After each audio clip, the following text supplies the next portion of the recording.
Calling all husbands! Do you want to learn how to lead spiritually every day? Listen up because we have a very helpful tip for you.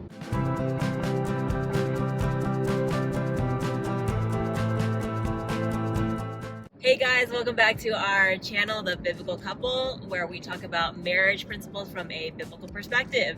Yeah, so today we're talking about how we as Christian husbands can lead spiritually every day.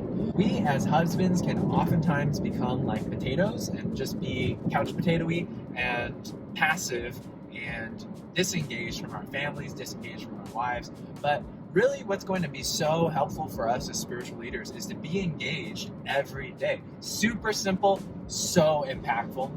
Genesis chapter 3 verse 6 actually demonstrates the first disengaged husband in the history of the universe, which was Adam himself.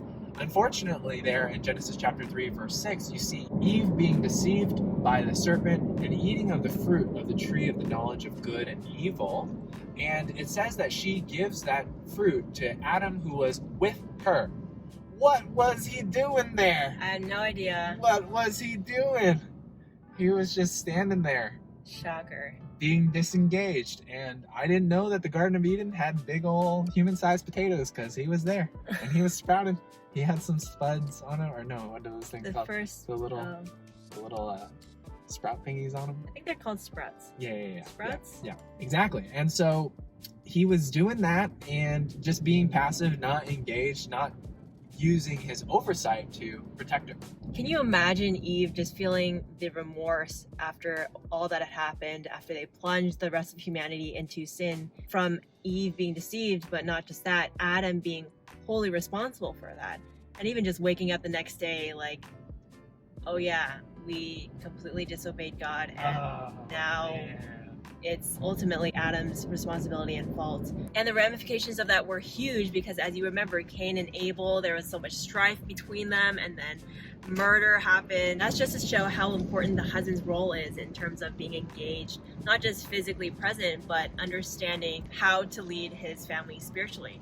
Yeah, exactly. And so as it said, as the husband goes, so the wife goes. And as the husband and wife go, so the children grow. As the family goes, so the church goes. And as the church goes, so the society goes. And so the ramifications are enormous. And that's exactly what's talked about there in Ephesians 5, verse 28, where the husband is to love his wife as his own self.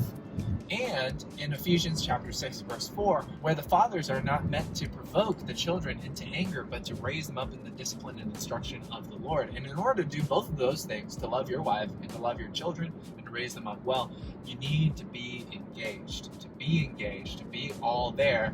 As it's been said, wherever you are, be all there. And that's definitely the true case for fathers and husbands. Yeah, a personal example of mine is I remember growing up, my father unfortunately wasn't very engaged. He was a very hard worker, but whenever he came home, he would just go into his office and then came out for dinner and then didn't really spend time with us. And I remember that having impact on me, where I grew up feeling like I needed that physical affection from men and verbal affirmation from men. And that just kind of created a whole host of ungodly and sinful habits and relationship in high school. And so that is all to say that it is a really important thing for you husbands and fathers to have a great impact, whether negatively or positively, on your children and your wife. Dare I say, biblical manhood is the second most powerful force in the universe aside from prayer. Aside from prayer, biblical manhood is so crucial because it changes the course of everyone's lives around you. Is whether you are walking in lockstep with God and living out his ways, and the way that makes such an impact on the people around us. And so practical tips. One thing to think about is to always see yourself as the pastor of your family, the shepherd of your family. Yeah. To have oversight and to really understand the spiritual condition of your wife and the spiritual condition of your children. For your wife, think about, how is she doing spiritually? How is her reading? How is her prayer? How is her relationship and walk with the Lord? What are the things that she would like me to be praying for her about? How can she be growing? How can she be pruned to develop more and mature more and be more effective in ministry? How is her counseling? How is her wisdom? Is she giving really great advice to people, and is she such a good influence? How is her disciplining of the children and taking care of the children?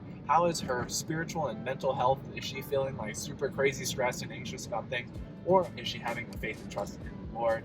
For the children, you really want to think and assess, do they have a genuine spiritual faith? And are they growing in these elements as well? Second practical tip, super helpful. Do something fun that your wife wants to do, maybe not necessarily what you want to do, every day.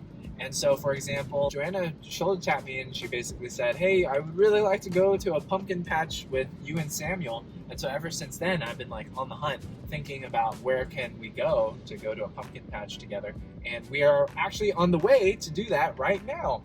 And of course, you know, it's not like I'm begrudgingly doing it. I really, really want to go too, and especially because she wants to do it. And that works really well with Samuel too. For example, what I really enjoy is I really like squishing his pudgy cheeks, and I like, you know, like putting my cheek on his and just giving him nice squishes. But he doesn't like it very much. He kind of like furrows his eyebrows. There was this one time when he was in his crib and Samuel was standing, and what Sheng usually does is he brings his nose over and nuzzles his nose into Samuel's cheeks. But this time Samuel knew what was coming, and so he just evaded Sheng and dropped. Sneaky little boy. Yeah, so he doesn't really enjoy that much, but what he does enjoy is bouncing on my lap. And I don't necessarily enjoy that too much. Well, I kind of like it, but I like to do that with him when I come home to show him love by doing something that he likes. It's really cute. Go out there, husbands, and be engaged in your family's life, and especially in your wife's life. Know how she's doing, ask them questions, get into their mind and their heart, and do something fun with them every day that they would enjoy, and just enjoy life together. If you were encouraged by this video, whether a husband or a wife, definitely like and subscribe to our channel. We will be coming out with more videos, and we also have a Rock Solid Marriage Fellowship connected to our church. We meet virtually every first and third Sunday of the month from 3 to 5 Pacific Standard Time. We would love to see you guys there. Definitely come out and learn about how you can have an extraordinary marriage and also build a friendship with your spouse and also with other godly couples. We would love to see you guys there. Don't be shy. Check it out. Email us. See you soon. We're here! Yay!